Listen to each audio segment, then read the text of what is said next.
Hey everybody, I'm Ryan, and today we're going to talk about the Vrykul. And in this video, I'm going to talk about a bunch of different other things that have to do with the Vrykul. If you want to learn about any of that stuff, there are going to be links in the description to my other videos when I do them. If there's not a link there will be a link there when I get the video up. The Titans, in the ordering of Azeroth, created the Forge of Wills. This was meant to create the Titan Forged. Many races of stone and iron-skinned beings meant to create and protect life, such as the Earthen and the Mogu. The Vrykul were one of the Titan Forged created here as well, tasked with safeguarding and protecting the Titan and Keeper's holdings. They were large, brutal, Viking-like warriors that are native to Northrend, and the progenitors of humanity. They value strength over all else, and have been known to ride direwolves, Proto-Dragons, and sometimes, in the case of the Frost Vrykul, polar bears, who also believe that wearing a necklace of polar bear claws will grant them otherworldly strength. They often practice Runic Magic, which is quite alien to the mages of most other races, or Necromancy, which was granted to them by the Lich King. They are large and muscular, and even their infants are able to stand not long after birth. They're usually bearded, and often males have intricate tattoos on their arms and torsos. Keeper Odyn was sure that the dragon aspects would fail in their charge to protect Azeroth, so he decided to make an army out of the Vrykul, who we found were the purest expression of strength and warrior spirit of all the Titan Forged. Odyn did this without the support of the other keepers. As a part of his plan, he had the Titan Forged Watcher, Helya, lift a chunk of Ulduar from the earth to float in the sky. This was now the Halls of Valor. Odyn told all the Vrykul that those who proved themselves by dying glorious deaths in battle would live again in the Halls of Valor. These champions, the Valarjar, would be transported into the halls and given mighty, storm-forged bodies, and would serve as Azeroth's guardians. Odyn turned some of the Vrykul into Val'kyr, so the souls of worthy Vrykul could be transported into the halls by them. The Val'kyr were phantom beings who could travel between the Shadowlands and the physical world. When Odyn asked for volunteers to be transformed, nobody stepped forward. So he decided to forcefully transform some of the Vrykul. The first transformed was Helya, who actively spoke out against the transformation of the Vrykul, and as punishment, Odyn transformed her first. This would forever darken Helya. Yogg-Saron, one of the old gods, came up with a plan to escape Titan imprisonment. He corrupted the Forge of Wills with the Curse of Flesh. This would gradually transform the Titan Forged beings into flesh and blood, instead of stone and metal, to weaken them. The Keeper Loken worked to seal the Halls of Valor, allying with Helya, who hated Odyn for turning her into a Valkyr. Loken restored her free will, and she used her power that had once opened the Halls of Valor to seal it. The Valarjar and Odyn were trapped inside. Helya then forged a home for herself and the other Valkyr. She created a refuge below the Halls of Valor and binded it to Azeroth's seas, shrouded in ocean mists. This place, Helheim, would now be the final destination of many Vrykul spirits after death. It would become a land of darkness and shadow.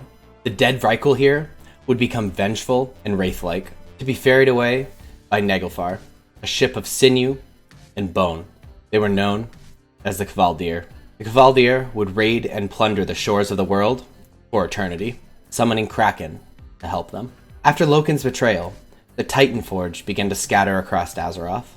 The Vrykul congregated into small clans, mostly in Northrend. The fire giants, Volkhan and Ignis, created by Loken, wanted to conquer the Storm Peaks, so they took control of the Winterscorn Clan Vrykul. The Winterscorns already had a warlike culture, in hopes to one day ascend to the Halls of Valor, not knowing it was sealed off. The giants gave the clan weapons that could shatter other Titan Forged. However, soon the Winterscorn started showing signs of weakness in the Curse of Flesh. The army went on with their plan, marching on and massacring the Earthen, starting the Winterscorn War. A small group of these Earthen survivors sought the help of the Keepers Tyr, Archaedas, and Ironea. Tyr and the bravest of the Earthen fought back against the Winterscorns and defeated them. Volkhan and Ignis returned to their forges, remade their army, and created giant snares to enslave Proto-Dragons, to serve as beasts of war. In the next attack, the Keepers in the Earthen were overwhelmed and fled. Tyr called on the dragon aspects for help. The aspects, seeing the dead Titan Forged, attacked the Winterscorn. Ysera and Nozdormu created a mist that would put the Vrykul to sleep. The sleeping Vrykul were locked away in tomb cities all across northern Kalimdor. As time went on, the curse of flesh continued to fester in the sleeping creatures, so that after thousands of years, when they would awaken as mortal creatures of flesh. With the Winterscorn gone, the other Vrykul tribes dominated the north. One clan struggled against the curse of flesh and sent priestesses to seek aid. These women went into the world of spirits, searching for answers, eventually finding Helya. The ritual went wrong, and Helya corrupted those who sought freedom from this curse, bringing them into her ever-growing Kvaldir army. Tyr decided that action needed to be taken against Loken. He stole the discs of Norgannon so that he could study what Loken had done, and he, Archaedas, and Ironea gathered up some Vrykul, Earthen, and Mechanomes to venture south and find refuge. In retaliation for Tyr stealing the discs, Loken sent 2 Kith'raxi monstrosities after them, Zakaj and Kith'ix. Yogg-Saron was in the mind of Loken, so they obeyed. When they caught up with the group, Tyr stayed and fought, while Archaedas and Ironea continued leading the Titan Forge south. Tyr sacrificed himself, expending his life force in a large explosion of arcane energy. When Archaedas and Ironea returned, they found the lifeless bodies of Tyr and Zakaj. The injured Kith'ix fled west, to not be seen for thousands of years. They named the glade around the crater Tyr's Fall, or in the Vrykul tongue, Tyr's Fall.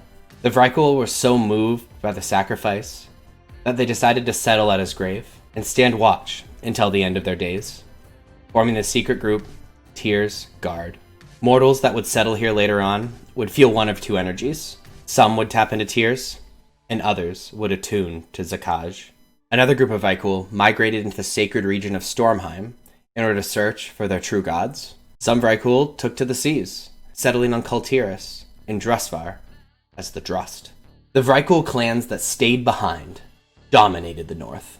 The Dragonflayer was one of the mightiest clans, enslaving the ancient Proto-Dragons. They used them as hunting companions and battle mounts, and they became part of the clan's culture. They were also the mortal enemies of the Jelgar, the progenitors of modern-day Furbolgs. Dragonflayer women began giving birth to small, malformed children, consequence of the curse of flesh. The clan blamed King Yimmeron, but he blamed the Keepers and bade his people to renounce them. The Keepers had not been seen or heard from in generations, and they had done nothing to stop the curse of flesh. So, Keeper and Titan worship were outlawed. Some even blamed the Titans for the curse of flesh, because they were the only beings that they knew powerful enough to inflict such an affliction. Yimmeron ordered the cleansing of the land by slaughtering all the malformed infants at Yellowbrawn. Many families disobeyed this order and fled, bringing the infants to the Vrykul that inhabited Tyr's Fall. These afflicted Vrykul would eventually degenerate into beings known as humans. Skadi would relentlessly hunt down and slaughter those parents who saved their children in this way. The Dragonflayers eventually placed themselves in hibernation in an effort to ward off the Curse of Flesh. Just like Yogg-Saron hoped, the Curse of Flesh weakened the Titan Forged. In their weakness, the Vrykul of Tyr's Guard began inducting humans and taught them about the history of Tyr and the tomb. When these Vrykul died off, the weapons left behind by them were often regarded as sacred heirlooms and tribal symbols. When Arthas rose as a Lich King, he created more Val'kyr from the female Vrykul of Valkyrion. They served him by raising more undead to his cause. When the Lich King rose, so did the hibernating Vrykul, beginning with those in Jotunheim. Led by King Yimmeron, they re-emerged and reclaimed their settlements, accepting the Lich King's rule. The Vrykul saw their bodies, fully afflicted with the Curse of Flesh, and renounced the Keepers entirely. They worshipped the Lich King as their god of death, being forsaken from their former gods, the Keepers, and the Titans. They dedicated their life to fighting for and proving their strength to the Lich King, working out of their base of operations at Utgarde Keep. The warriors who are deemed worthy in competition are chosen to serve the Lich King beyond the grave. Some females who impress the Lich King are turned into Val'kyr, usually selected from particularly magically proficient females. The rest of the Vrykul would battle to become Ymraljar, Ascended, the elite, made undead warrior caste of the Lich King. They would battle with the other Vrykul, and the losers would become the cursed Vrykul, semi-mindless undead. Those who would make this transformation happen would be none other than the Val'kyr, with vast necromantic powers. When the Alliance and Horde killed Queen Angerboda, the awakening of King Yimmeron was delayed. When King Yimmeron finally did awaken, he found his wife murdered, which made him eager to throw off his mortality and take vengeance. When Yimmeron is finally killed, again by the Alliance and Horde, he expected to go to the Halls of Valor, but the doors were closed to him, so he was forced to wait in Purgatory on the shores of the Maw of Souls. Some Vrykul refused the Lich King, such as those in Hildnir and Brunnhildar Village, who remained loyal to the Titans and the Keeper, Thorim. One of the Vrykul, Sif, had been Thorim's wife long ago. They held a contest, Hildsmeet, to see which among them would be worthy to rule alongside Thorim in her place. Some Vrykul in Ulduar ended up being a part of the Twilight's Hammer cult. Loken would also use the Forge of Wills to make new Iron Vrykul, uncorrupted by the Curse of Flesh, to serve in his army. When the Lich King finally fell, some Vrykul pledged themselves to Sylvanas Windrunner. Others simply continued on with their lives. Some Vrykul became Elite Drake Riders and served as Deathwing's personal guard. Later on, when alternate Gul'dan was rallying the armies of the Burning Legion, he made a pact with the God King Skovald of the Vrykul in Stormheim to help each other, dreaming of conquest and glory. Skovald was eventually killed, trying to claim the Aegis of Egrimar by the heroes of Azeroth, who had completed the trials to open the Halls of Valor. The Vrykul that did not join the Legion remained loyal to Odyn, the Valarjar. They worked to defeat the Legion as the champions and bravest of the Vrykul race. The Vrykul assign nicknames based on accomplishments. Cleansing a bloodline or decapitating Tonka would give someone the title Dutiful, but a true act of depravity would make someone called Ruthless, like when Skadi hunted down the parents who hid their stunted infants. They love drinking, especially by passing around a drinking horn in ceremony, usually performed by the highest-ranking female present, with formal declarations of rank and deed. Indeed, it is also the women of the household who keep all the keys. Those Vrykul that are very different from one another are often put together so that their abilities complement each other. This happens in battle and the household. They see manual labor as beneath them and use mindless undead or slaves instead.